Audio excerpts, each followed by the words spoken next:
Today, I get the privilege of sitting with my great friend, Johanna Gardner, and who has, again, I get blown away by this, who's caught a flight from San Antonio, Texas, to come in to sit here in a rather brisk airplane hangar to be with me today.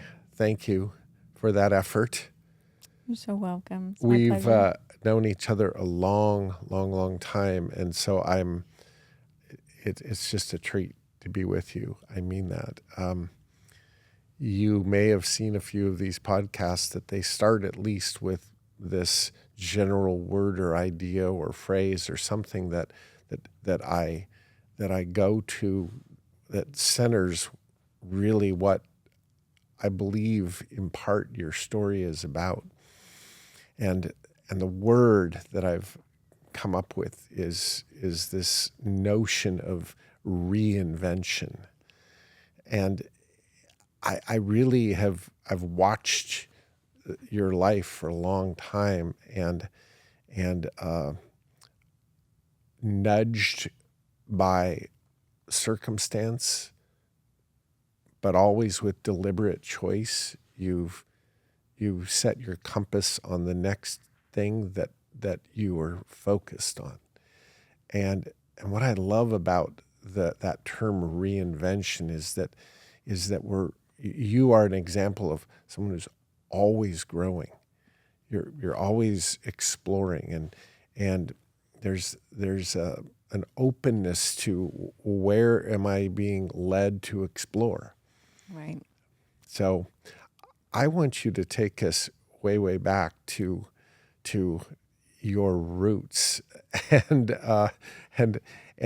your childhood and your parents and your earliest years of education, which are not exactly normal, and walk me through that so people get a sense of who you are coming into when we met. Could we do that? Yeah. Well, thanks for having me. Appreciate it. Absolutely. All right. So I was born in England, now south of London. Mm-hmm. And when I was 4, my dad was in the airline industry. So when I was 4, I went to Berlin, lived in Berlin, where it was my first school. Then when we went back to England about 2 years later, and then I was 9, I came to Miami, and I thought, yeah, America's it. Like, because I was, raised Roman Catholic, and we had to wear uniforms and everything. And so in America, it was like the first time that I didn't have to be constricted by. Although my mother did actually take the uniform from the British school and make both my sister and I wear it in America. So you were the only ones with the dress code. Until we, had a fuss, and finally she relented and got us jeans. This is just appalling. And so then I loved America. I wanted to stay, and I told my parents, when I'm older, I'm going to come to America. But wasn't meant to be. The company went bust, so we went back to England. And then when I was 11, we moved to Hong Kong. So I went to school in Hong Kong, but then we went to boarding school in England the later years. It was built in the 1700s, so it's like, Hogwarts and Harry Potter uniforms. And I was the first girl boarders. There were 17 girls and 270 boys in this British boys' boarding school that had taken on these girls. and so it was like it was kind of a crazy adventure of like... it sounds beyond crazy from your perspective, I imagine. Yeah. 17 to 200 and some? Yeah. Yeah, right. the boys at first were really unimpressed. It was like, what are they doing eating breakfast with us? And so by the time assembly came on, they'd already brushed their hair and brushed their teeth, and they were like, "Oh, hello, girls." But we were, we ended up just becoming really good friends with all of them. I talk to them all the time now, still. And boarding school is very influential. We traveled back from England to to Hong Kong about 6 times a year. It's an 18-hour flight, so it's a lot of travel for 4 years. And then ended up coming to America. So I was 19 and went to Cornish College of the Arts. So I was really, really passionate about art. I always wanted to be an artist. But instead, I met a boy and fell in love and got pregnant and had my son and became a single mom very early on. My parents decided that I might need to get a job, which I hadn't had before. So it was like, oh, I don't like this very much. But being a single mom sort of gives you the impetus to try and figure out like what, how you're going to survive and how you're going to make this work. So, of course, I was reading and I thought, oh, real estate. It's like the fastest way to become a millionaire. And so it was like 1998, ended up at all the investor club meetings and everything. And like I was joking the other day, I was like, yeah, there was this shadowy figure in the background. And somebody said, oh, that's Greg Pinneo. And I said, Shadowy figure. And I said, who's that? And he's like, oh, he's a multi-million dollar investment, real estate investor, and he teaches. And I was like, might be somebody I might want to get to know. and this is in the late 90s? Yeah, 1998. Oh, my God. Like half my life ago. I can't remember last week, much less that far ago. Yeah, so that was really sort of like the start of my education per se, but it really took a steep climb when I met you and started training with you. I want to stay in this. We have a lot of fun. First of all, the elephant in the room is we have a lot of fun with your accent everywhere we go, and I'm going to have to refrain from just having fun with it. But I absolutely love it, and it is you, and it's just so every time I hear an English accent, I think of you. Right. I've been practicing because I've been at my parents' house all week. Right. So it's really thick right it's now real because I haven't. Right. Yeah. Yeah. I've been practicing well, and of course I call it my AAA accent because I was born in England, and so it's the Anglo part, and then of course I moved to Asia, and so I have this ability to not speak Cantonese whatsoever, but that was 1, 2, 3, 4, 5, 6, 7, 8, 9, 10 if you were checking. And if you're Cantonese, please, I apologize for the butchering of that. And then the American twang. So, Right. now Texas American yeah, so twang. now I live in Texas, and so now I can say, y'all, you do want some water?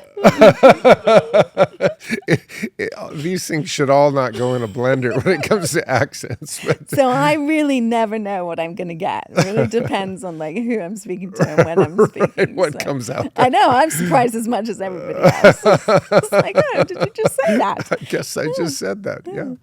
No, I thoroughly enjoy it. And then this image, of course, this Harry Potter image of the 10-to-1 ratio boys to girls, but the turn of this, 300-year-old school. And I don't know, I could just picture you in that scene with the boys of London in that scene. And it somehow also fits perfectly in my mind's eye about how I view you, because it just feels like adventure. It feels like there you are. You're the first ones in. Let's see how this goes. But that's never feared you. No. The newness of a new situation. Tell me about the things that were going through your head. You mentioned employment for sure, but what else was going through your head? Now you're a single mom. Here you are. You're in America. You're a single mom. Talk to me a little bit about that.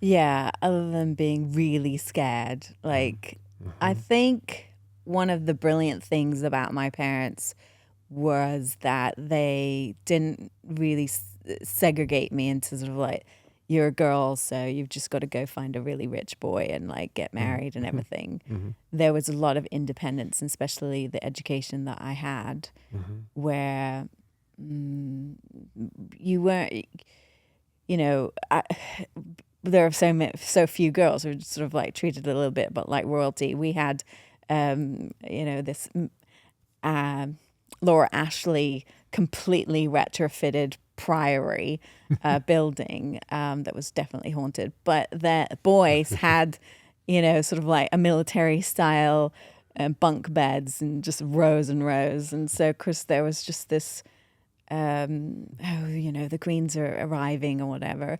But that we sort of had a lot of independence, and we grew up in the ideology that we could do whatever we wanted.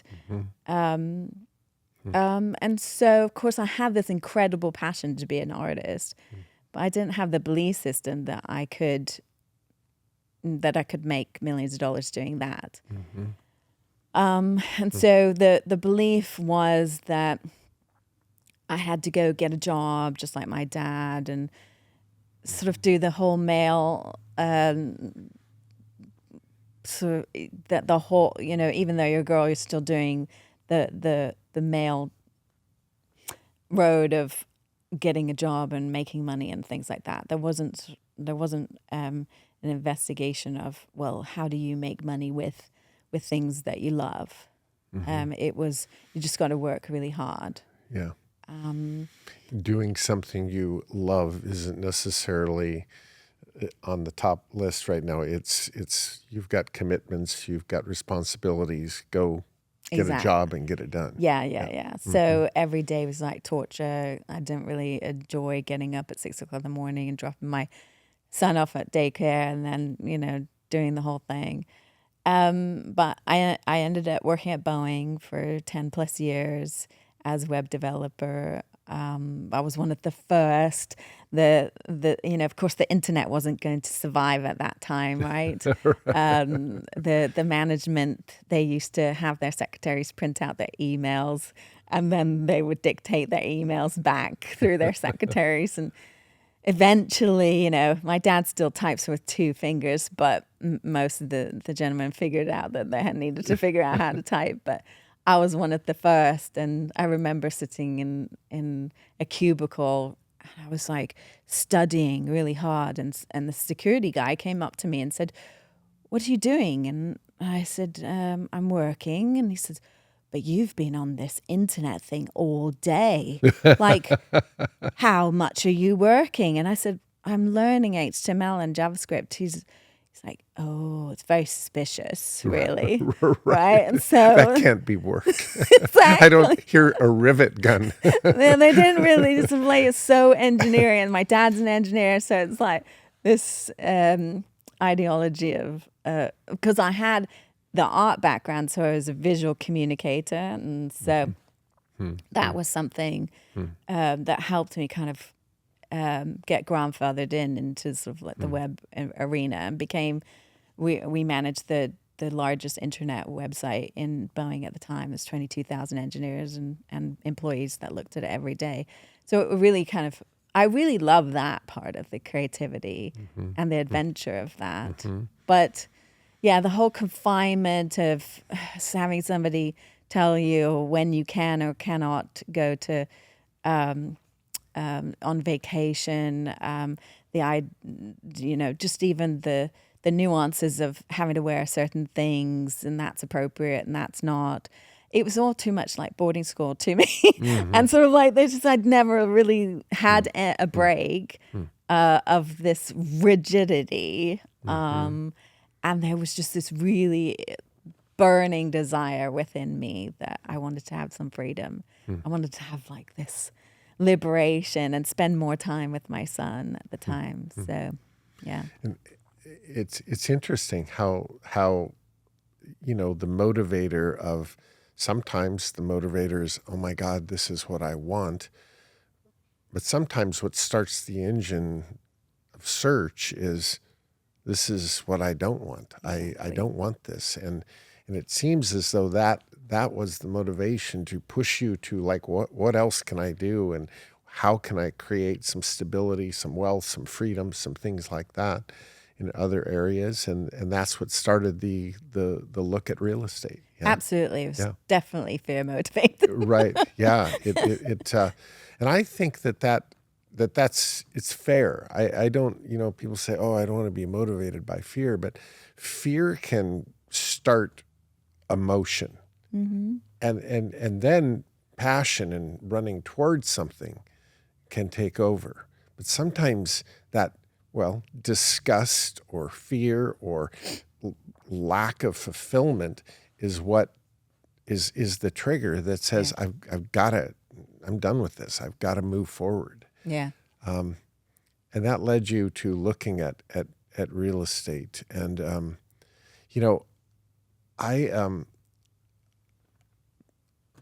this podcast is about a lot of things, and real estate is certainly a part of a lot of people's story in this. But your story in the world of real estate, I think, is really a unique story. You went after it with a vengeance, like any and everything you do. And this is, so our paths crossed in the late 90s. When did you actually go to Power Players? Because I've taught 37 of them. So, but it was very early on. Don't you remember? It was a long, long time ago. Yeah, So I was the first one. I knew you were in the very first format, which was many dinners over the course of a 9 year. months. 9 months. Okay. And we ended up at Whistler. And and that was a all local people, all Seattle. The first 4 were like that. Mm-hmm. And I do, but I couldn't tell you exactly the year, but around 2004, yeah. Yeah, 2004, yeah. And this led to that chapter of real estate. I want you to just riff on that chapter all the way through, let's say, 2008, 9, 10, right in there. Take it from the fun years. Those were fun years, weren't they? Yeah, right. Oh my goodness. Yeah. All right. So by 2004, I'd bought my first townhome. I'd met the love of my life and gotten married. He had a son and I had a son. So they were at the time like 10-ish. And I then, after we got married, we bought another house. So I'd had a couple of experiences sort of like with real estate, and a lease optioned my townhome, sort of figured it all out. Then we did a rehab, things like that. So then when 2004 hit and we did Power Players, it just completely changed my whole perspective on owner financing, relationships, building real estate from a very different perspective, obviously. Mm-hmm. That was what was so magical. And so ended up sort of taking the bull by the horns and just going for it. I had met a business partner in San Antonio. So I would collect the money here, network with people here. And then we could buy a property for like $30,000, rehab it, be like worth 65, do a JV, and then ended up doing, they would rent it out for like $800. So the cash flow was available in the city of San Antonio. So I had that going on. Simultaneously, I did I remember I found a property in Snohomish. It was an REO. Ended up purchasing it for $250,000, got $2,000 cash back, rehabbed it in 90 days, just complete overhaul, and sold it to Donnie and Marie Osmond's nephew for $352,000. So that gave me quite a bit of cash to be able to invest in other properties. I ended up doing all kinds of deals with this investor. In Texas. down south in Texas. So many, so fast that it was obvious to the point where I actually was able to say goodbye to my job. Yay! And super excited, had tons of cash in the bank, and moved the kids down to San Antonio, Texas. So it was a big deal. We were starting to really build the life. Ended up being really enthusiastic of had the big fancy home on the river, had the fancy car, had multiple different properties, all kinds of different triplexes, ended up with commercial, multifamily, single family. And my husband said, "So what do you want to buy next?" And I said, "Oh, just kind of joking." He was like, "I'll just buy something on the Riverwalk." and he says, "Okay." And by this time, he'd come with me and done some power player stuff, so he'd understand owner financing. And so he came home 6 weeks later and said, "Oh, well, I found a property."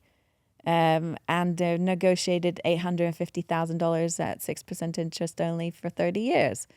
And I was like, "Oh, those are good terms. I think Greg would approve." It was right on the Riverwalk. It was a hotel, a 16-room bed and breakfast, Victorian. There was 3 buildings.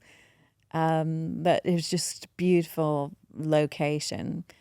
But it was a bit torn down, ended up, rehabbing it, putting in a lot of love and everything. And I was really excited because I had this really amazing deal that I was working with a lot of golf lots.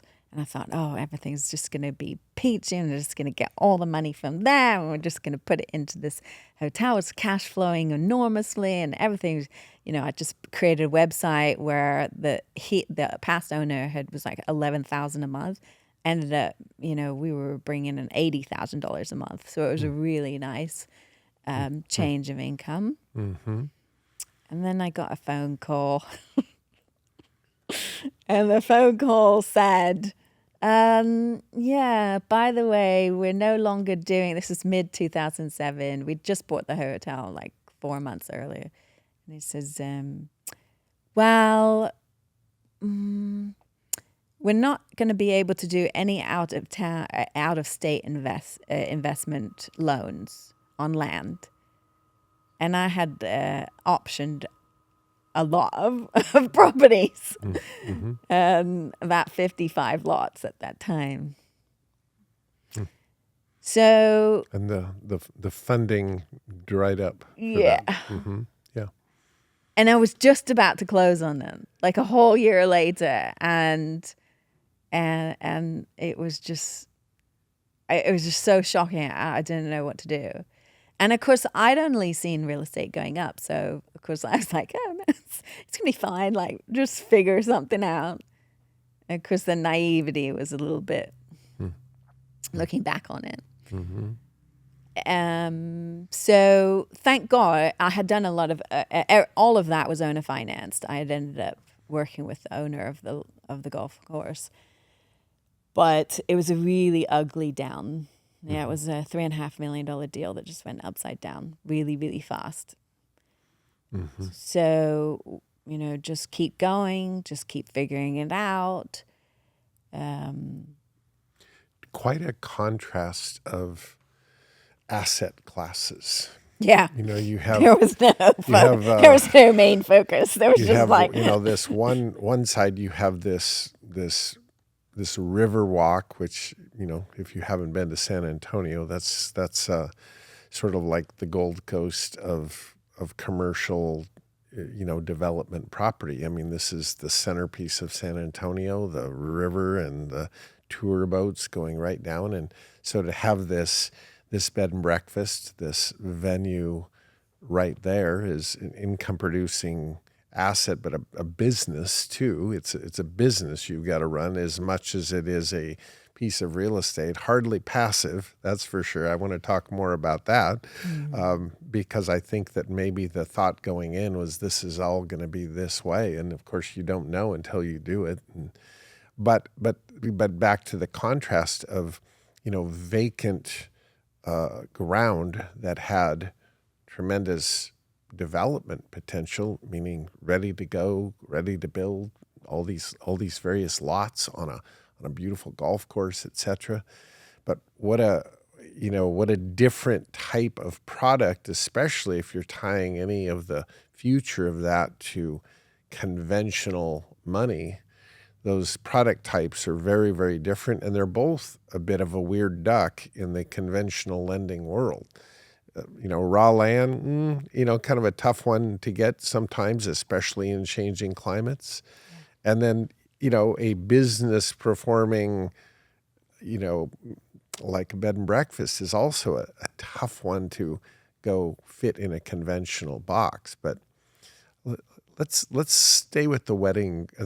See, there's part of the story. Let's stay with the bed and breakfast venue, which you hosted a lot of weddings. I want to hear what let's carve this one out of the story.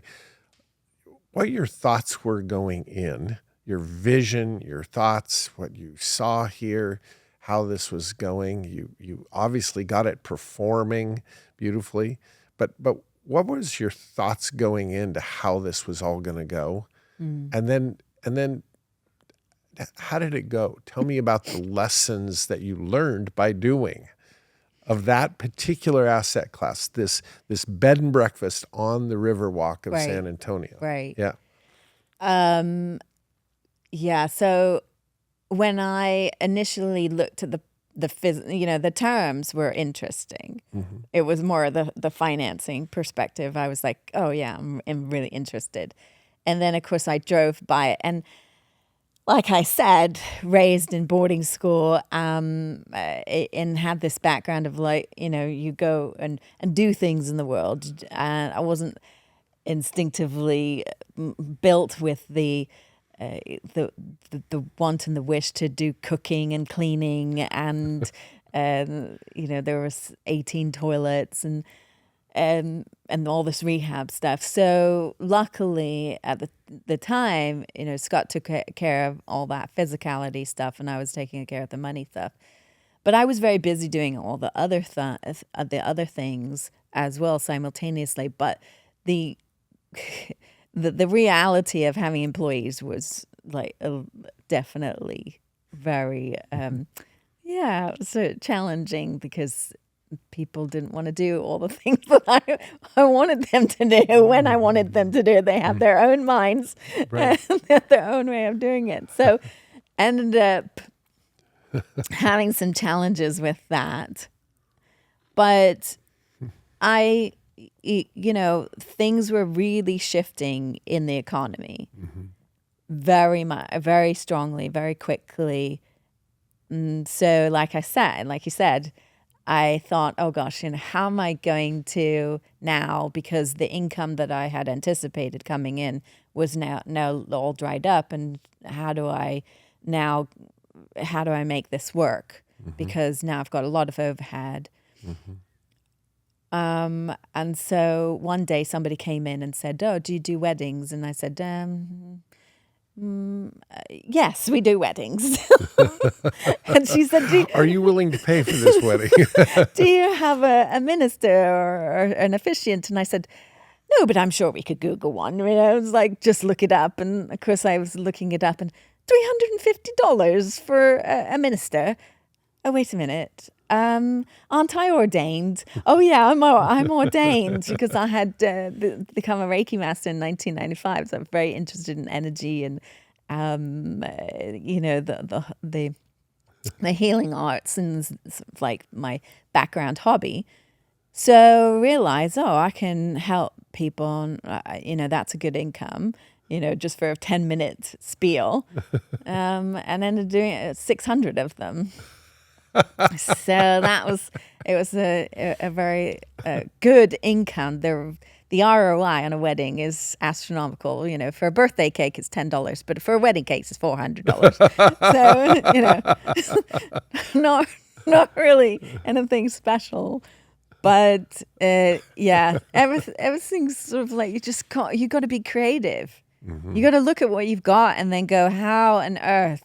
And I think that's what I learned through Power Players, was just like, okay, you just figure out how you can put these pieces in a different way. And real estate's going down pretty dramatically at this point. I know it was different in different pockets, and of course, some of our real estate just stayed, the way it was. And we had the renters in there, was no problems. But one of the properties I had bought at 170,000. The note was with the bank was 150,000. It was now the renters were now lost their jobs. They're not paying. It was originally $2,700 cash, income, and now there's zero, and now it's worth $33,000. And the bank says, "Oh, all right, well, and it's an investment property. I've bought it, it's not personal." And at the time, they said, "Well, yeah, we'll do a foreclosure, right?"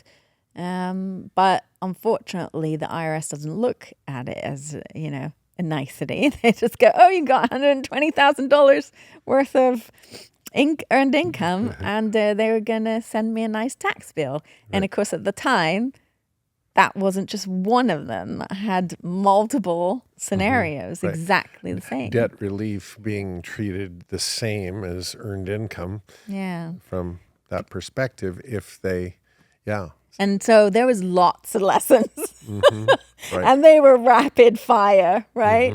And then my mother-in-law had come to rescue us from the hotel. She liked to cook and clean.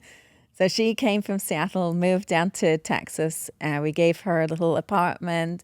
She would cook breakfast, and she's taking care of everybody. So she was part of the family business. In 2010, within the space of 6 months, she found out that her daughter had lung cancer, and of course, it was my husband's sister. It was his best friend.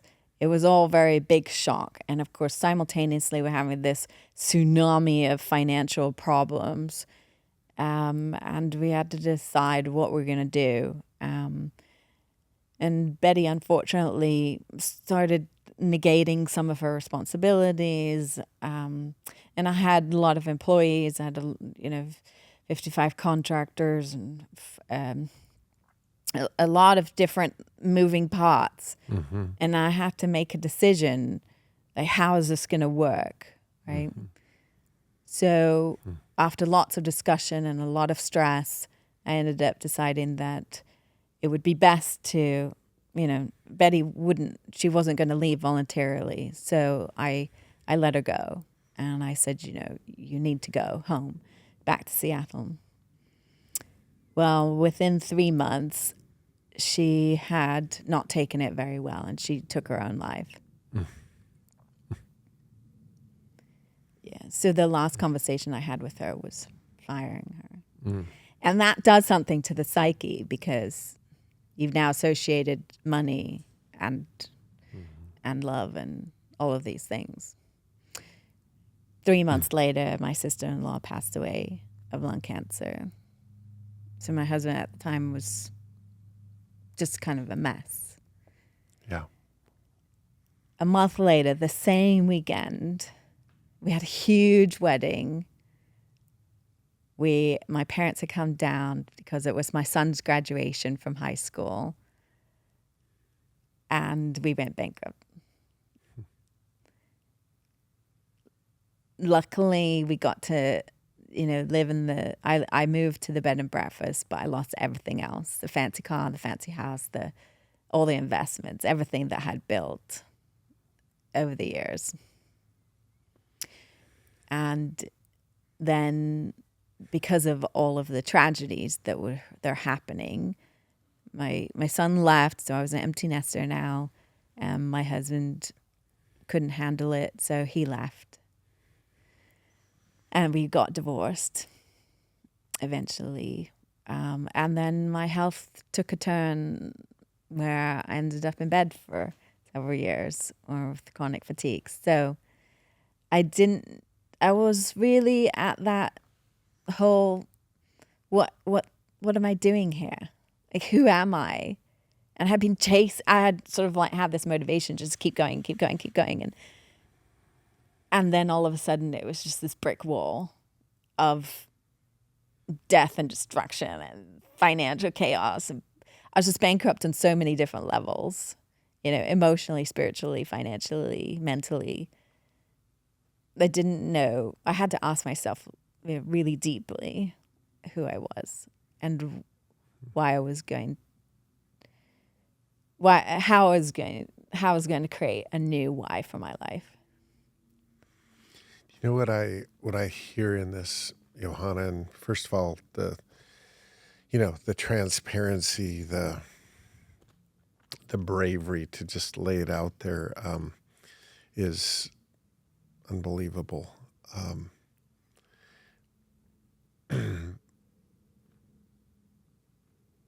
But I've seen it a couple times where the fact is that as humans, I don't believe anybody's insulated from what could happen. We all think, oh, I'm in control of this. I've got this. It's all going in my control. And I'm all for that. I'm all for trying to control the pieces you can, but ultimately the only real truth is that we're not in control. That life and it can happen. And it can happen in real difficult bands of challenge. It's like quail sometimes. One thing comes and here they all come. And all of a sudden, it's not one thing, it's everything at the same time.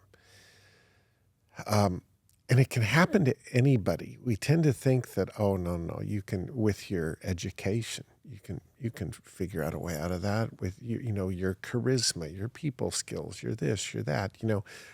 It could never happen to someone like you, but I've watched it happen to where that exact kind of person says enough and takes their own life. You know the story of my friend Newman. That was a turning point in my life, going, wow, here's somebody that had everything, but a couple missiles right through the front door that hit directly, and the strongest of people and personality, he couldn't handle it. Your mother-in-law couldn't handle it. I mean it. And I hate to say it, but it's almost understandable. It's like you can only take so much, but thank God that you hung on. Right. Sometimes just getting to the next hour is a victory when it comes in that kind of fashion, where it's hitting on all cylinders. And so, I don't know. I just think that it begs the question, though. And it begs the question. So when you find yourself there, what do you reach for? What is still around? Mm-hmm. The Whitman, answer that you are here, that life exists, an identity. I think about that a lot. Like, hey, you're still here. And yep, I guess I'm still alive. How do you navigate that? Where did you go from that place? Yeah, so all my identities are all completely crushed, right? Like mother, I'm no longer a daughter-in-law, no longer a sister-in-law, I'm no longer a multimillionaire, I'm no longer a homeowner per se, I'm no longer a wife, I'm no longer even a mother. The kids left and they grew up and they did their own thing. It was all these things that I had identified myself with. Yeah. they were no longer really there. And so, of course, that begs the question of like, who the hell am I? And I realized that I am, and had this sort of precipice of this incredible spiritual awakening where I had to go inward. And after just traveling inward and figuring out this everlasting infinite being that I am, not my body, not my home, not my mind even, not anything else, but just here, just that I am. And when you really start to identify, that's the truth, then all the outside circumstances are just the story. You're just watching the story. You're just observing what has turned up today, who has turned up today. And that then becomes a whole different perspective on what's important. What is life about? You know, I think the challenge that at least the community that I hang around with a lot, the entrepreneurial community, I think the challenge that the unspoken challenge that comes with that reality is this notion that okay, that's great, but what do we do? We're all about doing. We're all about paid for performance. We're all about you only get if you create. It's almost like, okay, yeah, I get that, but, and we want to just go on because our identity is all about creating. It's all about doing things that show our creativity and our effort and our entrepreneurship. And there's this notion that you have to choose. You have to either be this way and your performance will measure your value and your success, or you could go this way and almost qualify this way, this spiritual awareness, as being, okay, then this doesn't matter. I'm just going to go here and I'm just going to be, and whatever happens, happens. And because that is so inherently against the grain of the entrepreneur, we feel like we have to choose. But what I feel and what I think I'm learning and growing is that you don't have to choose. Being deeply connected and spiritual and understanding that you are enough doesn't mean you have to sit there and meditate all day. Exactly. And it means you can still endeavor and create and go do, but it's just the story. It's not who you are. Exactly. There's an addiction to the doing, right? Because you get the result, you get the ego satisfaction of somebody else seeing what you've accomplished. Right. But throughout my journey, I realized that satisfaction and a sense of fulfillment only goes so far.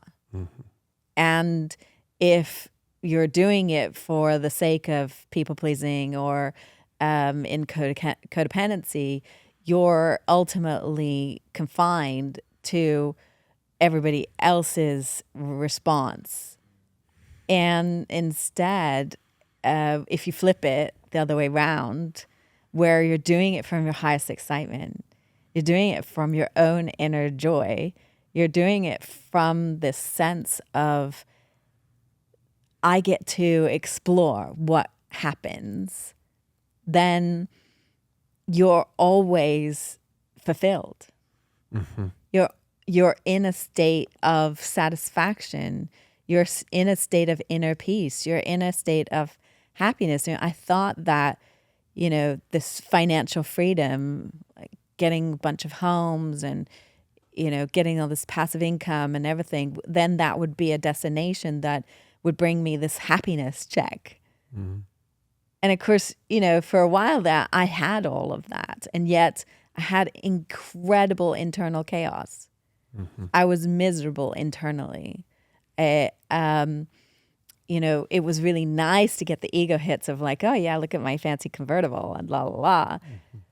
But the truth was, it was like there was this moment where I was having to figure out how I was going to, like let go of all of these properties. And I had 2 single family homes where I think, well, if they're going to go to the bank, they're going to go to the bank. So why don't I just offer them to my friend?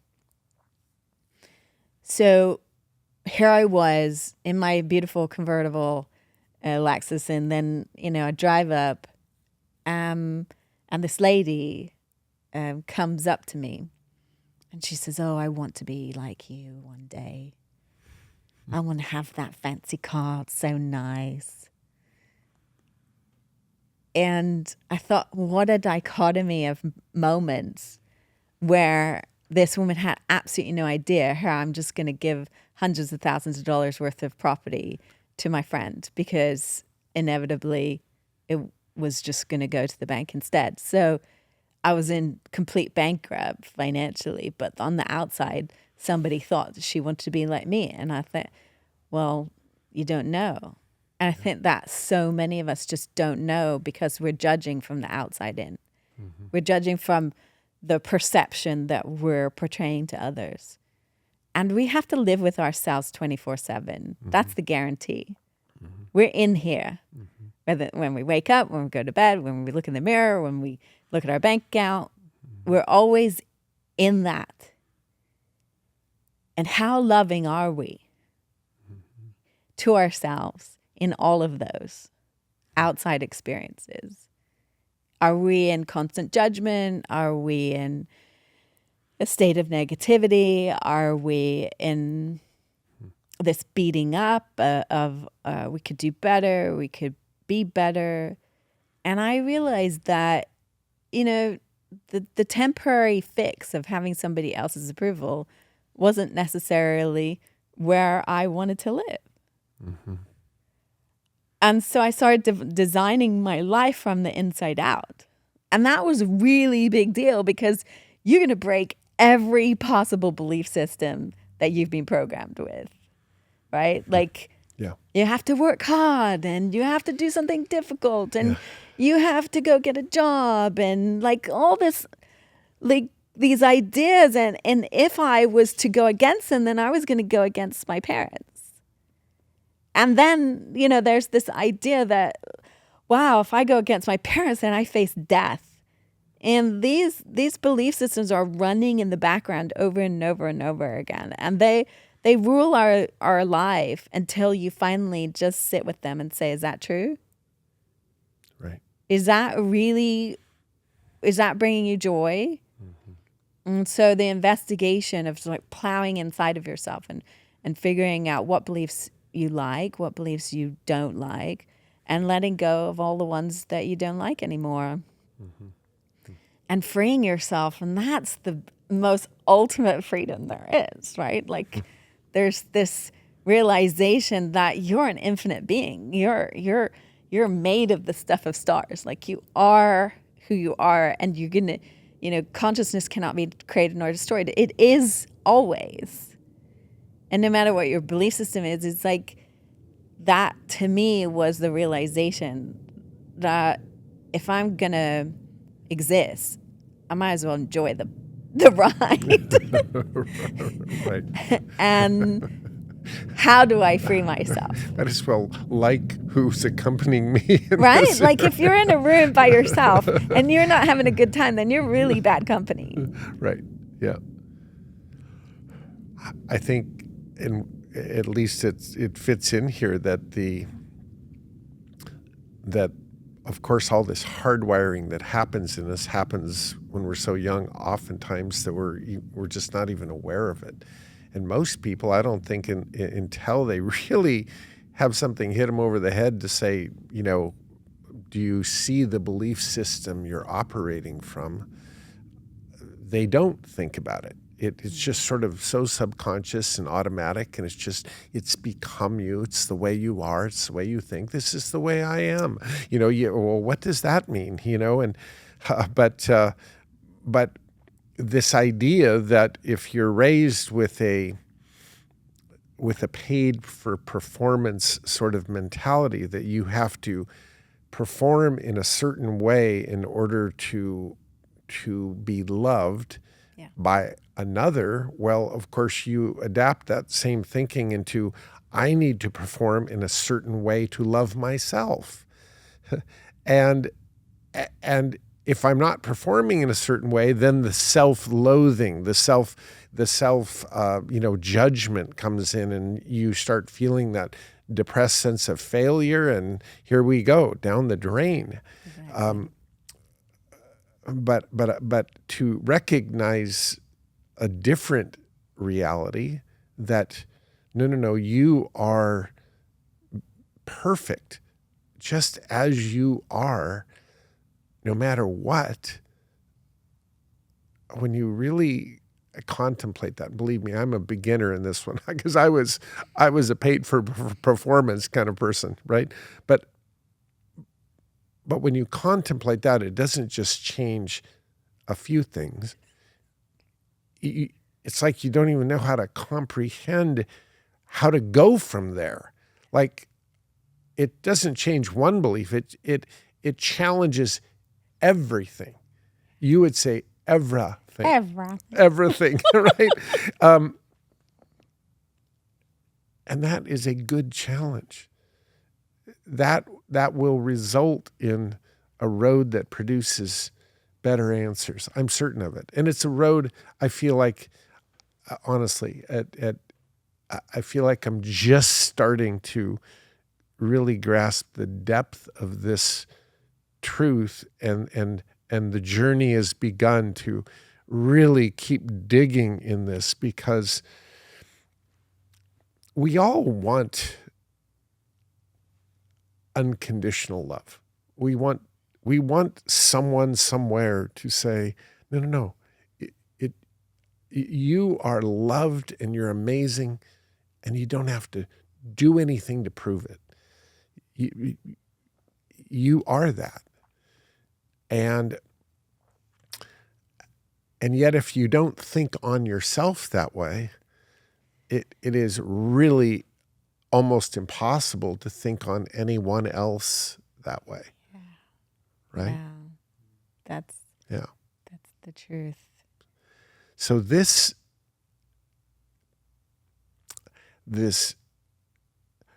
dark chapter, which, I'm so thankful you figured out a way to just hang on, but it opened a door to a journey of discovery that has you've really taken seriously, and you've really dove into, and I know that, and it is now like it has led to this being a consistent and deliberate deliverable to people everywhere. And I want to talk about that, like it's not the do question as much as the almost like the verse question. How is this formed, this verse that you're taking out there to a world, and what does that mean to you, and what exactly do you take out there, and the engagement you have, the seminars you teach, the footprint that you're laying down out there now is opening doors of thought for people left and right. I think it's so fascinating how adversity sort of ushered you out the back door going, okay, now head that way. And the last decade of your life, it's just, it's like watching springtime and mountain flowers. It's just like, wow, this is amazing. Talk to me about that world of yours today.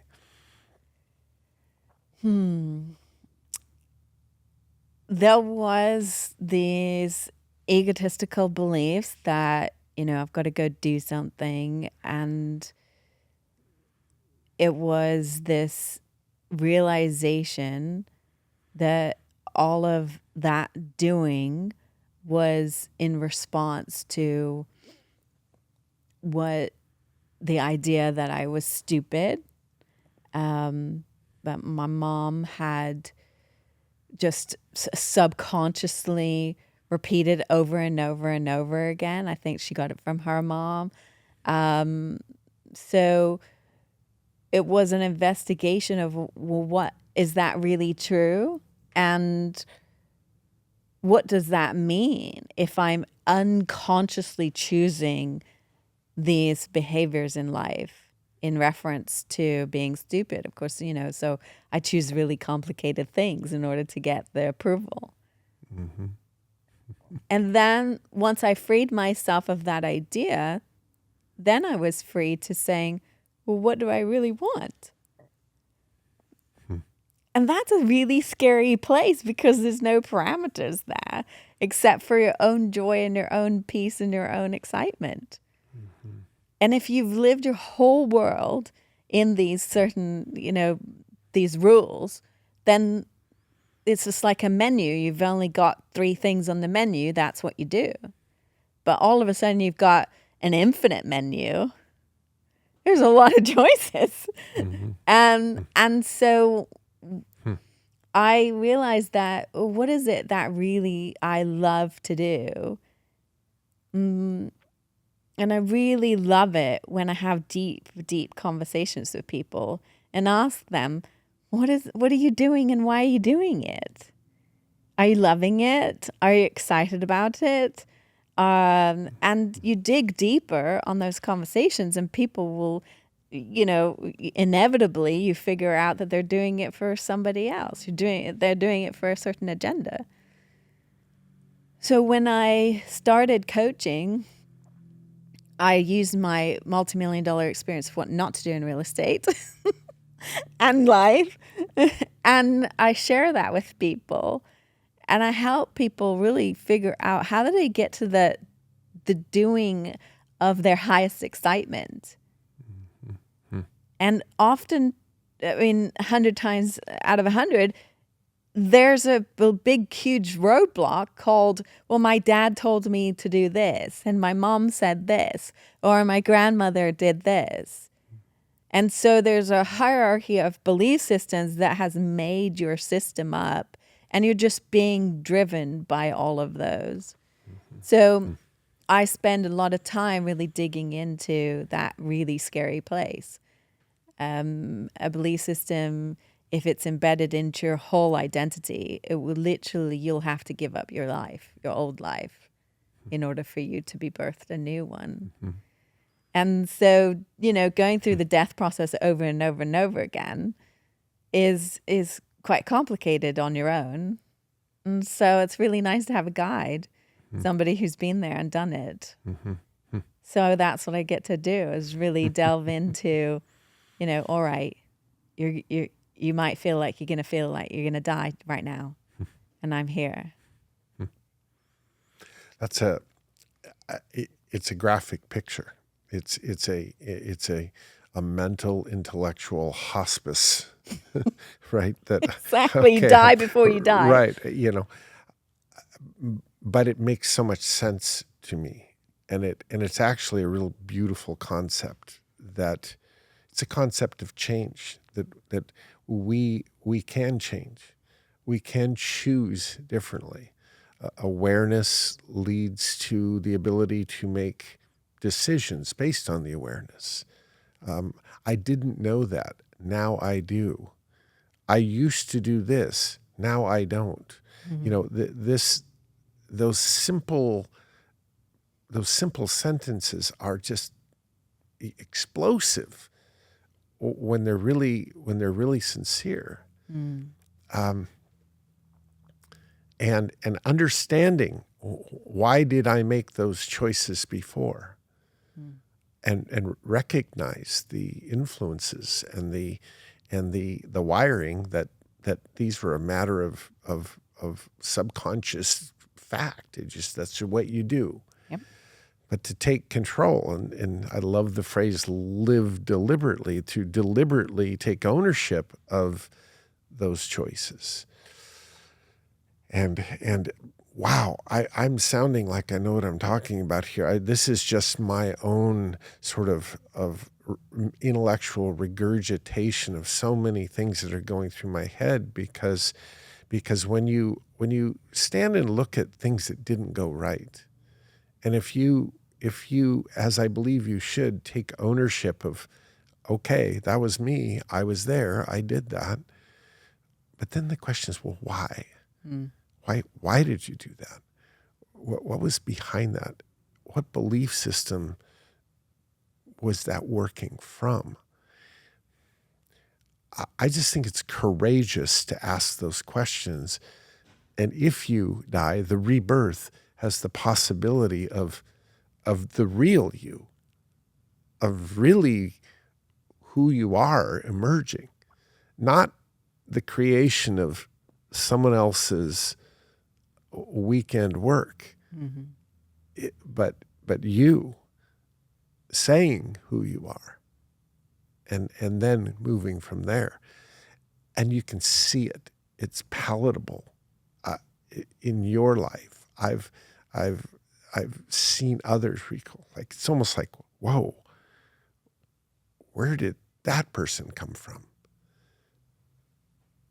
And it's born anew. It's like a brand new person.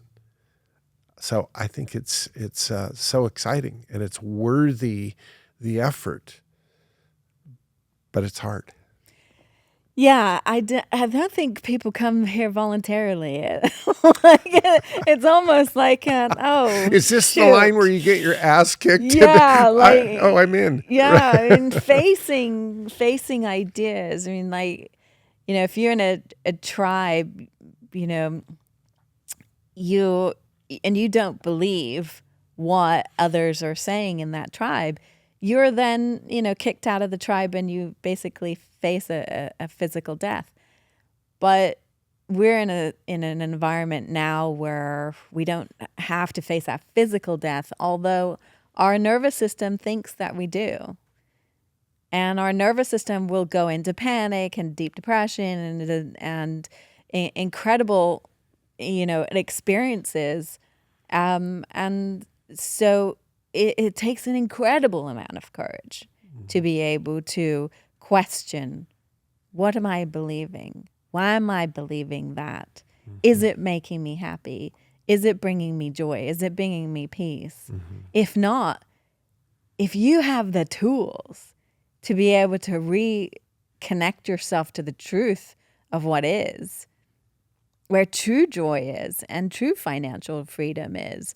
I often thought, well, financial freedom is, I got to have this much passive income, and I got to have this, and I got to have that house, and I got to have this, and then I'll be wonderful. I think ultimately that was what I was searching for. Of course, it wasn't all passive per se. It was very active. But eventually I had this vision of, we'd organize it so that it was a lot more passive. But even then, I would have still been trapped internally to myself with this ideology that outside, if I fix outside, then inside is going to work better. And, through the crazy journey that I went through, it was forced upon me to make the peaceful state that true financial freedom is whether you've got $2 in the bank account or $2 million in the bank account. It doesn't change your internal state. It doesn't change who you are.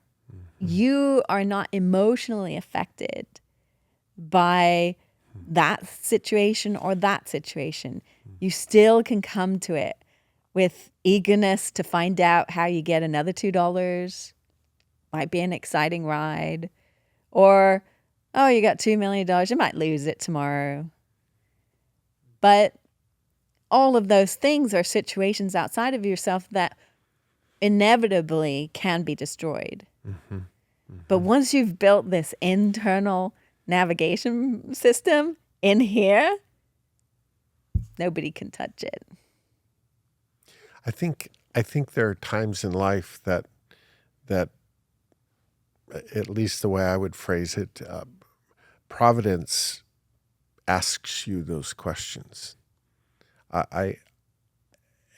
And whether you hear the question and take it deeply as you should, or you just sort of think, well, that's an interesting thought. I can remember two. And one was coming into an escrow office, walked up to the door of the escrow office, and it was a mirrored door. So you can't help but look at yourself. There you are. I'm just looking at myself in the mirror, and I open the door, and I go in. I'm there for 10 minutes, and I walk out the door with $750,000 in a check in my Carhartt coat pocket. And I approached the door to leave the escrow company, and there I am again. And this thought comes, I think a providential thought, and it said, Greg, the person walking in the door had nothing in his pocket. The person walking out the door has $750,000 in his pocket. Are you the same person? It was like a check. And I remember going, well, that's kind of an interesting thought. And I thought it again once, laying on a cot in prison. And thinking, well, last night I slept in this beautiful bed in a waterfront house that I built myself, listening to the lap of the water on the shore in the morning and the seals waking me up. And tonight I'm sleeping in a hard cot in a prison cell. I remember thinking that night, are you the same person?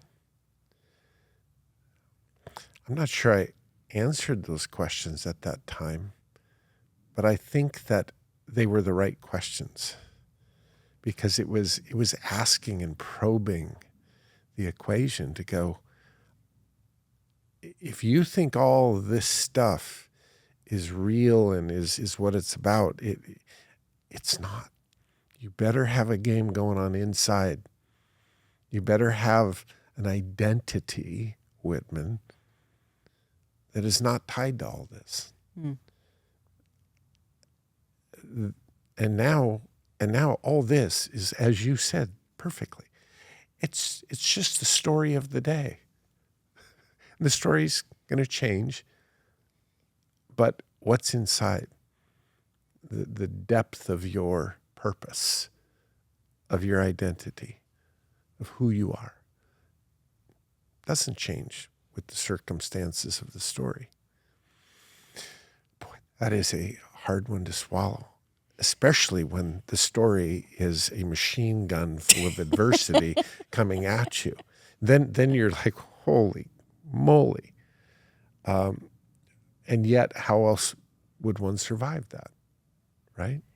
Yeah, I often think of Viktor Frankl, and it's an inner story, right? Like it's how do you take the situation that is outside of yourself and remember that who you are, the truth of who you are, is always the interesting part, right? Like it's in response to what is happening outside of yourself.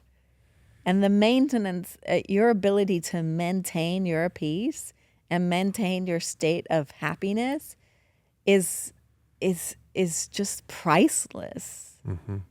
I'm still mastering. And so, just like things come up all the time and they make me question, that was an interesting response, Johanna. How happy are you about that? And, just the whole physiological response chemically of my body and how it talks to me all the time. It tells me all kinds of, they often say that, if you want to know whether you're enlightened or not, you go and spend time at your family's house. And if you can maintain your level of peace in all of those, those trigger spots, those dark like the crannies, acid test. Huh? Yeah, it's just like, oh, let me just pick on that one, or no, look at that. And if you can just continually be like a duck, water off its back, and God, that's just magic. That's such freedom. And, the beautiful thing about this whole process for me is that I have the ability to go choose to do what I want, financially, because I get to explore all of it. But do I want to? It becomes a question of where is it that you're going to put your energy? With my clients, one of their homeworks is I want you to go look at your schedule and mark from 1 to 10 every activity that you're doing throughout the week. 1 being you don't enjoy it. It doesn't give you a sense of satisfaction. It doesn't give you any joy. In fact, you hate it. 5 being you're, okay with it. And 10 being, oh my God, it lights my whole world on fire. I love doing that. Can't wait to do it. I'm so freaking excited. And I want you to get rid of everything that's under an 8. And they go, whoa, hey, that's like 99% of what I do. Exactly. And that's so what you're saying is I'm left to my morning shower. Yeah. Yeah. I mean, that's the litmus test. If you're living anything under an 8, preferably a 10. I mean, everything that you love and you're excited about. And obviously that changes because you get ultimately to a point where everything excites you. It doesn't really matter whether you're in a cot or you're in a waterfront home. There's the moment that a flower can be orgasmic. It's just like obviously that's the beauty of this journey. But just try looking at what is it that you are doing and asking yourself, is that my highest excitement? And inevitably, then you create a life of highest excitement. Everything is a joy, and you just let all the stuff go, the people go, the relationships go. You create a sense of this bubble where your joy is your life, and it's a happy one. And you get to redefine what you want, and things come so much easier because when you're in a state of joy and ease and grace, finances, they like people navigate to you. You synchronistically line up with things that are just magical. It's like, oh, I didn't have to go anywhere. And this is the feminine way of doing things. It's that you're just in a state of receiving life, and all of a sudden the magic starts to unfold where you're like, oh, it'd be nice to be on Greg Pinneo's podcast. Johanna, would you like to be on that? Sure. It's just like these things come to you, and then that they're your highest excitement. That's how life starts to unfold. Let me ask you this, because this one just connected, and I thought of a story I've told 1,000 times, but I thought of it in a different way. I don't know that it was my dad's intent to deliver it this way or to go this deep with it, but maybe he did. I don't know. I'm wondering now. But in a let's just say the scene was a bit adverse. His challenge to me was to learn to love what most people won't tolerate. And in a very adverse place of ice cold weather and darkness, and we're out in the middle of nowhere, he was euphoric. He was so happy he could hardly contain himself because there was no one around, because it was so difficult, because it was so adverse. It was like a place of peace because you're the only one here. And although I'd never in my life sort of spun it this way, I think that you could approach most any piece of life, as you mentioned, Viktor Frankl, the ultimate example, finding in the most horrific scenes beauty, peace, of course, as he would put it, meaning, right where you are, and almost being exempt from the obvious circumstance that should physiologically, intellectually, turn you into left field and get you running. Yeah.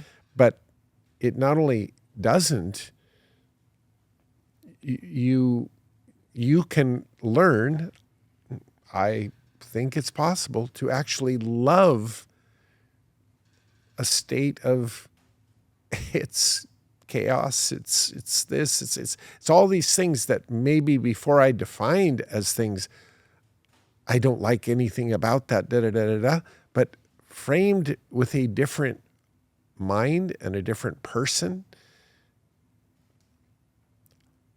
I believe you can actually love those things.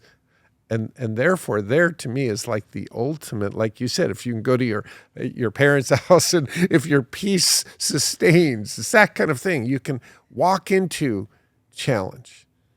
Because life has that. And the ability to stay in that place of love and happiness and peace, now that really says something. It really does. I think that trying to control the place and the space and the temperature and the surroundings and this and that, as you've noted, it's almost a fool's errand because we can't always do that. Right. I found myself in traffic 2 days ago. I really do go out of my way to avoid any and all possibility of that. I'd rather drive at 3 a.m. anywhere and be early. I just don't like traffic. And I found myself in it. I think there was a day I'd have been real frustrated. I now look at it like an opportunity that, listen, this is time to, now that I'm just sitting here, I'm alone, it's quiet, I can think.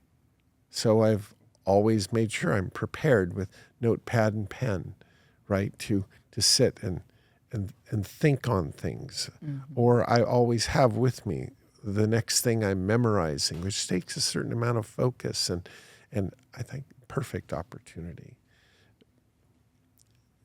I don't know. I just think that this topic of we get to say what happens next is like the greatest topic going.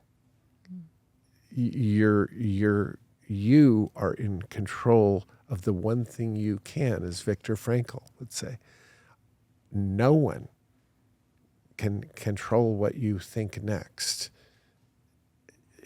You get to do that. Wow. That's amazing.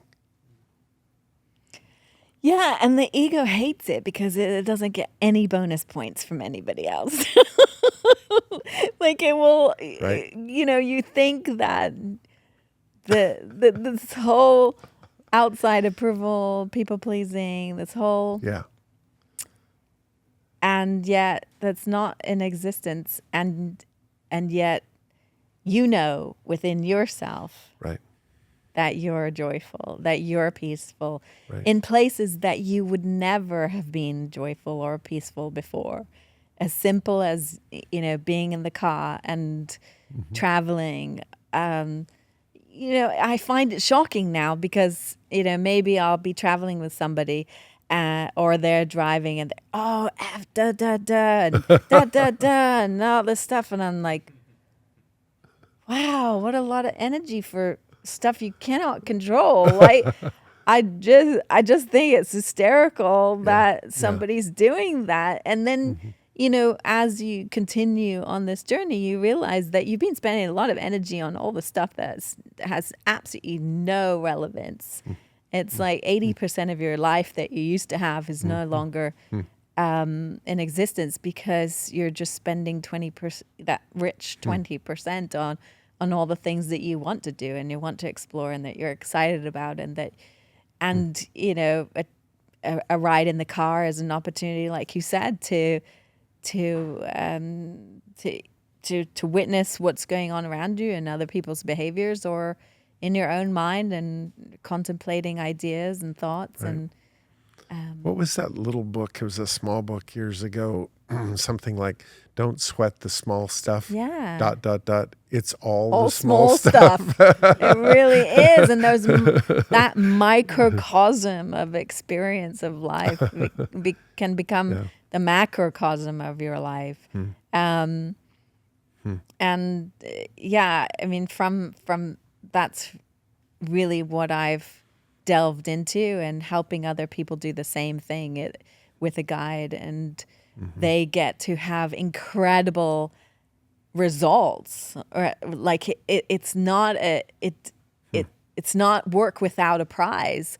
A client of mine, a realtor, she literally was working really, really hard with this, all these single families, and we had a conversation, and I realized that she was working hard because she wanted to people please her mother and all of this. And I said, well, how about doing a little bit easier? Like, how did you do like commercial property? And she said, I've never thought about doing that. I've never done any of that. And I said, well, I have, so I'll help you through it. And she closed a $6 million deal. And she took all of us, 10 of us, to a 5-star vacation in Mexico. She's now a multi-million-dollar realtor. You can change one core belief about somebody and their whole life can be completely revamped. Right. It doesn't necessarily have to be an external. Sometimes it's an avoidance. I had a client who'd sold a spa, and she wanted to, think that she was going to go to the next level. Oh, I'll build a building and I'll do this. I said, is that really what you want? And she was afraid to say no, because on the other side of that no, she didn't know who she was. Right. She didn't know what she'd really want to do. What I and have give to do. herself permission. She had the financial means. It's the fear of, well, I wouldn't know, so I'm not going to go there. I'm just going to go and distract myself with all of this other stuff. Right. She ended up saying no, and now she's quite happy in a much more simple life. It's being brave enough to ask yourself those questions before your life frickin' falls apart. One thing you said earlier, a visual ran through my head. I at least think it's worthy of sort of kicking around a bit. You asked the question, and it's a question I've asked a lot of people as well, but this question of, what do you want? Okay, and it's a really fair question, and it's an important question.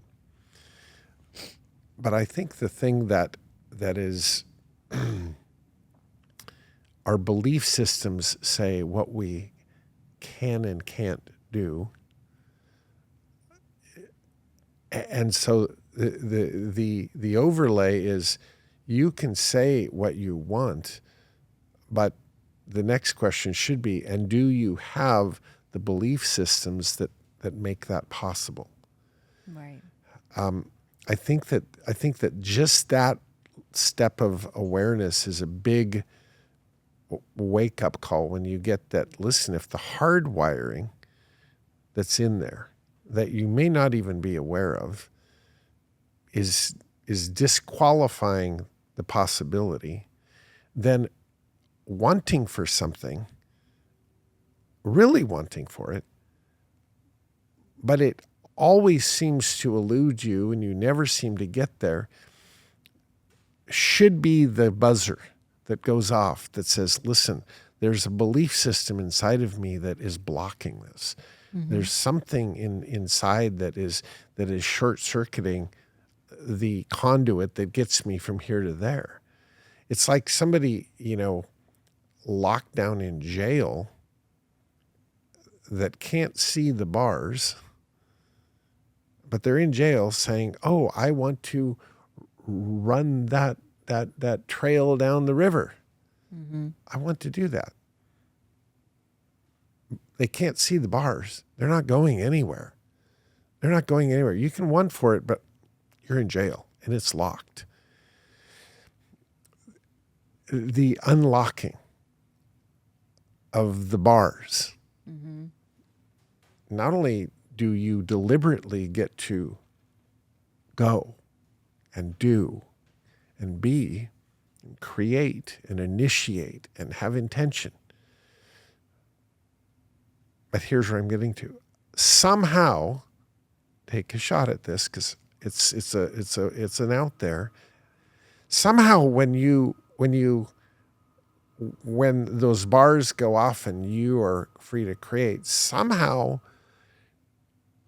it starts coming to you, as well as you having this joyful purpose to go to it. Somehow the phone rings when you're just thinking about it and you kind of go, well, of course the phone's ringing. Ta-da! And you're here. In other words, this is this whole world, and wow, it's a world I just sort of dip my toe into, but this idea of the law of attraction, this idea of it now coming to you as you're going to it.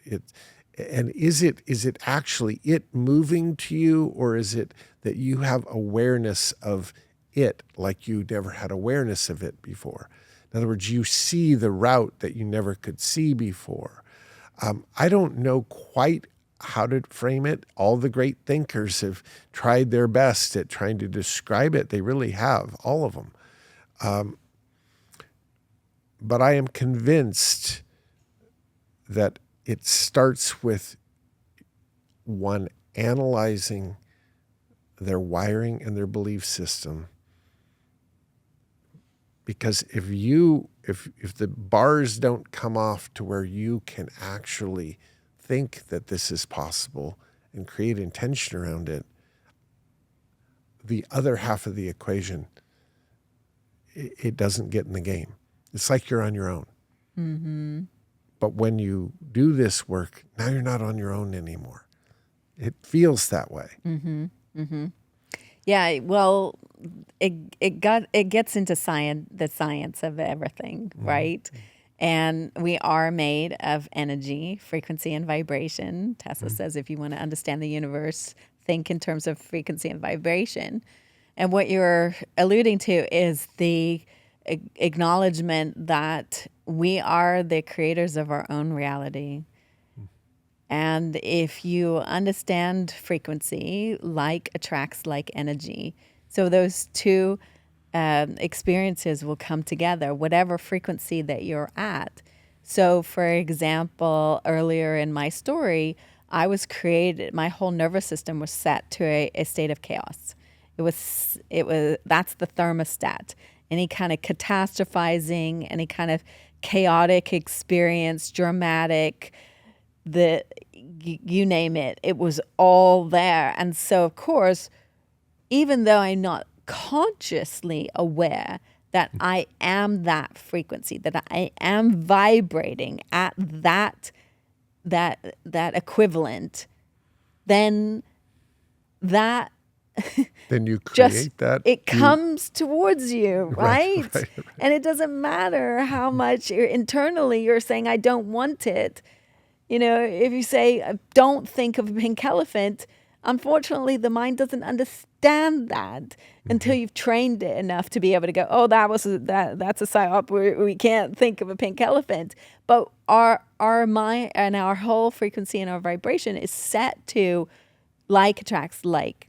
So if you're in a state of chaos, if you're in a state of drama, no matter whether you have $2 in the bank account or 10 million, you are then going to create drama. It is just an inevitable response from frequency and vibration. When you reset your nervous system, when you reset your whole frequency and vibration, you rewire your thought processes no longer to create the chemicals of cortisol, adrenaline, and a chaotic state physiologically. The outside experience of that will then reflect the internal. The vibration and frequency will start to evolve where everything becomes more peaceful, more joyful, more easy, no matter what the story per se might be. Oh, you're in a car, you're in the car and unfortunately you get a fender bender or something. It's a situation, but internally you're in a state of, oh, wow, what is the opportunity here?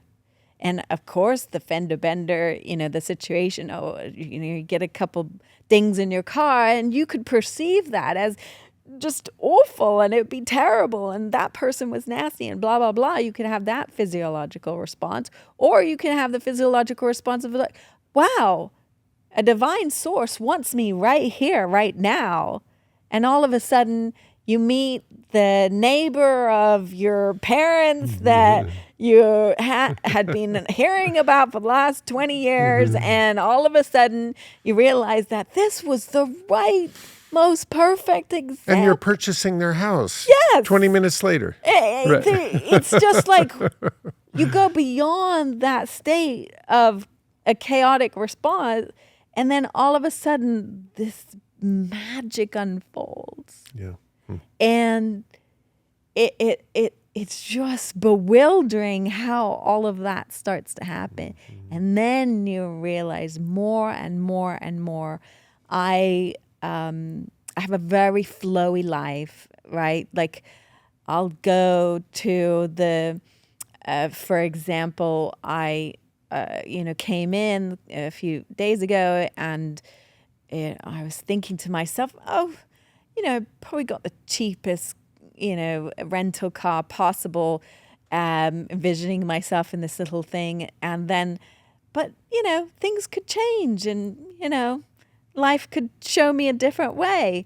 And so, of course, I open myself to that possibility, right? I don't have any expectation because expectation then implies rigidity. It puts this resistance. No, it has to happen this way. And it sets up disappointment often. Yeah, exactly. And then, of course, you're in this state of pushing against, right? The whole idea is letting go of control. And you just allow the universe to unfold in the highest and the most best, right? And so, of course, I go up to the counter and I'm tired and I'm just like, oh, yes. And she offers me, a more expensive and they always do, right? And I'm just like, I'm okay. I'm not really going anywhere. I don't really have an agenda. I'm just going to go to my parents. And so I'm fine. She goes, oh, all right. There's really nice SUV. And I was like, oh, all right.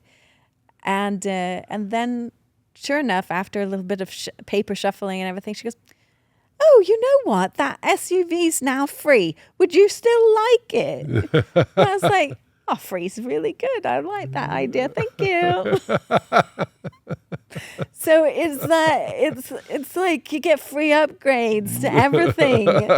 And now you're no longer living in a universe which required with, financial means. Mm-hmm. Now you don't have to have the certain amount of, dollar amount in the bank account. Now all of a sudden the universe is showing you infinite possibilities of infinite resources that could be just landed in your experience for free.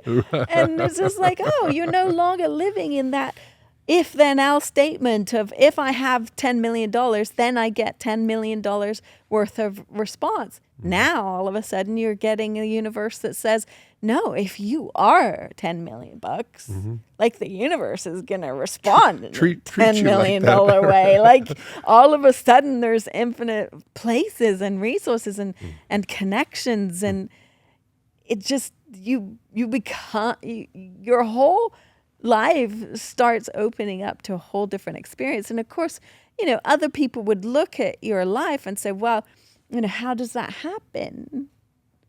Yeah. And you say, well, start with your belief systems. Right. You're open to it. Yeah. Right. Yeah. I think that it's almost like when you and I can see it in you. I've watched in others that this is one of these pathways that when you start digging, you start really digging in. It's this rich, it's almost like going through the back of the closet and the wardrobe opens up and like you're in Narnia or something. You're like, whoa. And you look behind you like, yep, I came to that closet. Like, okay, let's tie a tape on that because I want to find my way back, but I really don't want to find my way back. I really think it's that deep of a well. Just the last, the endeavor, which it's almost embarrassing to say after doing life, as an adult for 47 years in business, to really tell you that I'm a relative beginner is what it feels like in this whole world of mind and spirit and this concept of peace and unconditional love and that this whole topic. And I think of the word religion, and I've never liked that word. And yet raised initially in a religious environment, there's almost that has to get out of the way to redefine what that might look like to a much more personal relationship, a much more direct connection. And everybody has a different belief under the heading of God for sure, or maybe not at all. But even those belief systems, for some, this is the biggest hang up to even opening their mind to a bigger picture or a higher source, is that their experience and their belief system under the heading of God or religion, as they would put it, was horrific. Yeah. And to be open to reopening that door and looking at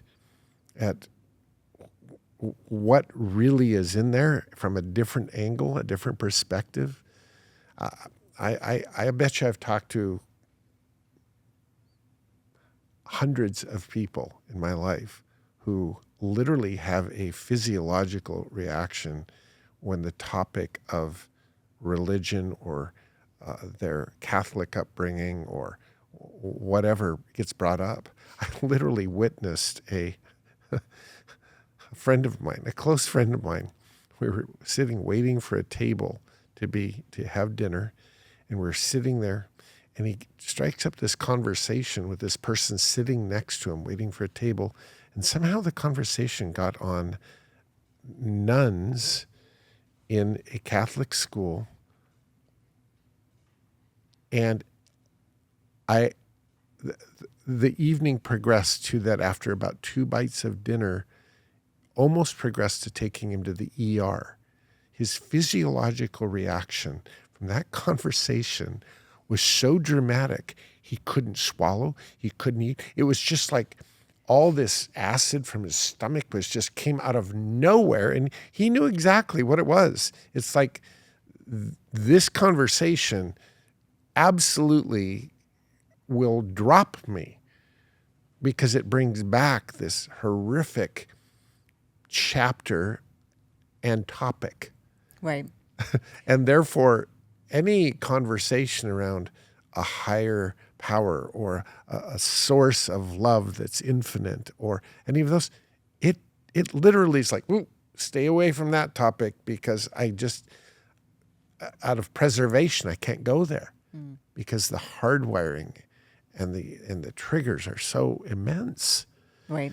Wow. So it takes a lot of courage to dig in and to really think out and to deliberately form your own beliefs and start again.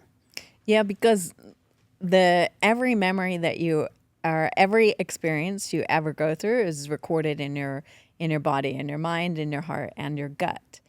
And so your whole physiology is literally a recording of yesterday. And we have 60,000 thoughts a day. And most people will think exactly the same thoughts as they did yesterday. There might be a few changes because we're creatures of habit. And so therefore, if you're thinking the same thing, you're creating the same chemistry within your physiology. If you think a thought of, for me, it's Jaws. Oh my gosh! All of a sudden, there's cortisol, there's adrenaline, there's an instantaneous Right. I can't even see a picture of a shark, right? And my whole physiology responds in reaction to that. That's trauma trapped in the body, right? And so if I'm thinking the same, on the reverse, if I think of a beautiful beach in Thailand and I'm sitting there in the sun and all of a sudden I can rewire my physiology and my chemistry within my body. And it's like, I'm peaceful. And all of a sudden the serotonin and the oxytocin and, we can think ourselves ill and we can think ourselves well. And so we are literally then in charge of rewiring what is the chemistry within our physiology. And so for your friend, right, like he has obviously gone through an extremely traumatic experience and it's lodged in his physiology. So whenever I work with somebody on a deep level and they're working with a trauma that, I had this argument with this friend and she's doing this and blah, blah, blah. And, or this particular project that I'm working on and it's just this constant drama with this particular supplier or something. It's like, even as crazy as that is, if you start digging, you can actually track it all the way back to when they were 2 years old and they had an experience with their mother where she, attacked her, screamed at the child and the body has recorded that. But because the child was so young, it didn't have the capacity to be able to process that emotion, energy, and motion in an appropriate, healthy manner. It wasn't able to transform it from one state to another. And so it's just there. It's stuck. It just stuck. And so that then just perpetuates over and over and over again. And you'll see if you're become aware that these patterns happen over and over and over and over and over again in different, I used to have the same boss over and over and over again that, it's ridiculous. I mean, one turned up as a redhead and one turned up as a guy and one turned up as, this older person, and there was still the same darn boss. Like, why am I having the same problem in different jobs and in different circumstances, but they're all so controlling and so domineering? And why is this happening, right? And so, of course, unless you're consciously aware, unless you're willing to participate in that adventure, which is damn well scary, right? Mm-hmm. Because you're going to have to let the old version of yourself die. You're just repeating the same old pattern over and over and over and over again. Right. And so if you finally decide that, nope, I'm done with this pattern, and usually when your body is so done with it, it comes up really loud, right? Like, it is just so ready to pop, right? Like that boiling water, and it's just ready to transmute into gas. It then just stirs itself up. And, if you think of a bucket with sand and stone, little pebbles at the bottom, you shake that bucket and those little pebbles come to the top. Well, frequency is the same. So if you're thinking shame, guilt, hate, blame, any kind of fear response, they're actually on a vibratory state. They're actually really dense vibrations and frequencies. And so when things shake up, those pebbles come to the surface. And so when things are shaking up in your world, they're shaking up in your life, those dense things will come up. And all of a sudden you're crying out of nowhere because there's a flower that reminds you of your mom. Or, it's all there. Your whole body has an incredible recording system of every single experience it's ever gone. We are literally absorbing billions and billions of bits of information per second. And only a little bit, but 2,000 bits of information that your conscious mind actually absorbs and is aware of. And most of that is the most important for your survival, right? So the quietness, the contemplation, the meditation, the ability to be able to stop the outside stimulation and your willingness to step inside and ask yourself the question, why am I responding this way? Why is this showing up over and over and over again, right? And you ask the question, and all of a sudden, if you ask your body will actually say, oh, it's in my big toe, or it's in my heart, or it's in my right shoulder. And there's a whole story there. And it travels all the way back to how your body was created and how there's beyond that, but just your body is a recording. So a question that comes up that I've got as I really I'm not an expert in this for sure, and I think it's a great question, is that if you identify something, not necessarily a belief system that you have to work on and change, but a trigger, a trauma, like when I see this is what happens, and I'm aware of it, and I it makes me think of this, and I don't like thinking of that, and we all have these things. How do you let go of it? How do you rid yourself of that? So like I was saying, how your body is a recording of everything.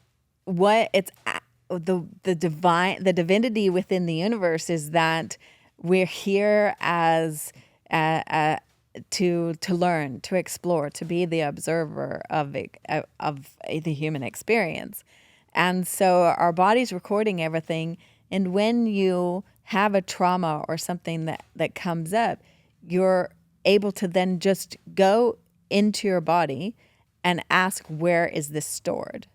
And every part of your body actually has a designated area of certain emotions, energy in motion, right? And so, for example, the kidneys store guilt and shame, and the liver stores anger, and so, every part actually has an associated with an energy system.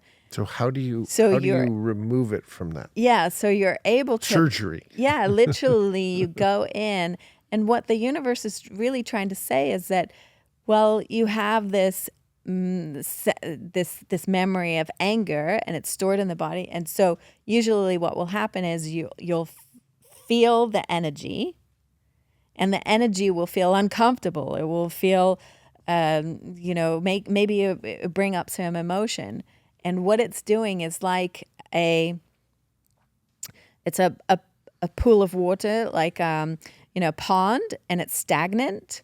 It's just trapped there, and it's creating some yucky stuff. Infection. Right. So when you place your consciousness on that particular stuck energy, then all of a sudden your consciousness will move it.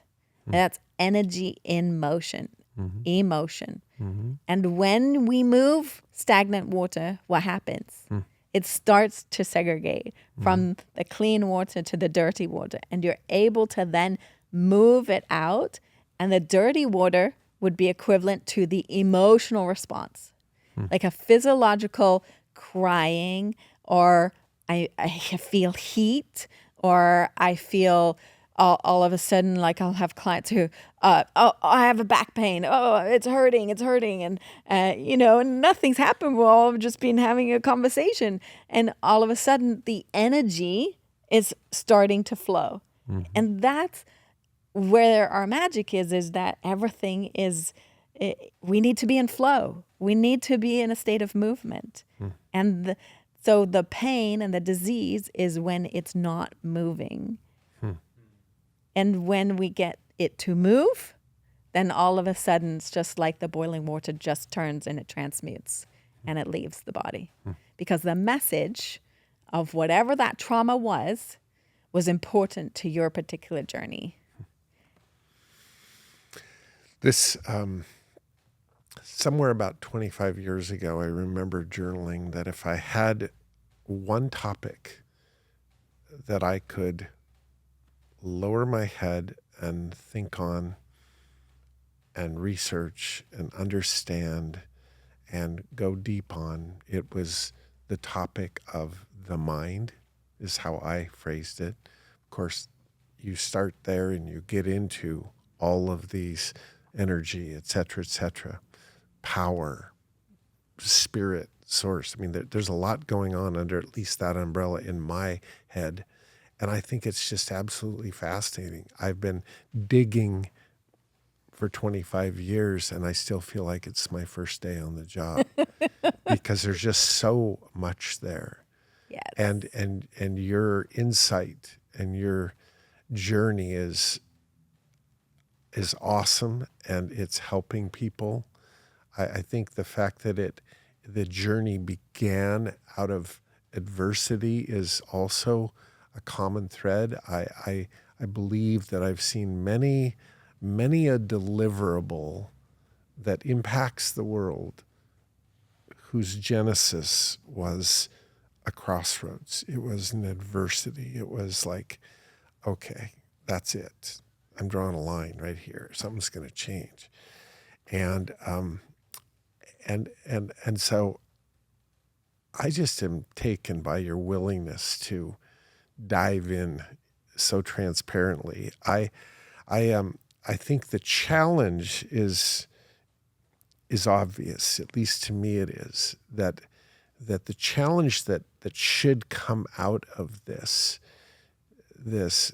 interaction that we've had, at least my hopeful challenge to people, would be to attempt this idea of taking out your belief system and laying it on the table and looking at every one of your beliefs and asking the question, is this chosen? Is this mine? Am I the creator of this belief? And if not, do I like it? Do I ratify it? Should I remodel it, or should I completely rip it out and replace it? I think that when you start there, now all of a sudden you've opened a whole door of possibility. Mm-hmm.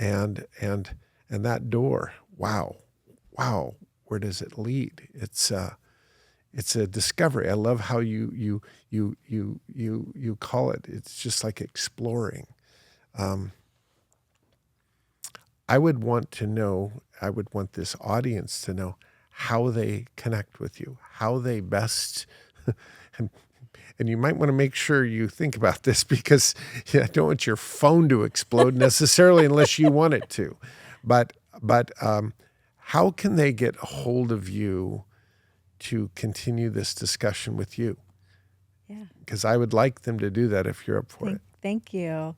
My website is johannagardner.com. It's JOHANNA. No dots, underlines, no anything? Gardner. JohannaGardner.com. And it has all the information that you possibly could need and more about my journey, about who I am and what I offer. So, yeah, thank you. Johanna, this journey for us started, over 25 years ago. And I can honestly say that on the outward, there's no perceivable difference from the girl I met back then to today. What I can say, though, is that as I've gotten to know you and your journey, the depth, the quality, the essence, the character of who you are has just gotten more rich, more full, more amazing. And wow, that to me all by itself is just incredible. It's if growth is the grail, and growth is those things, deeper, better, more peaceful, more impacting, all of those things, at least I think that's what growth means to me. You win the gold medal of growth, because you're the epitome of all of those things in an upward, growing, outward, impacting way.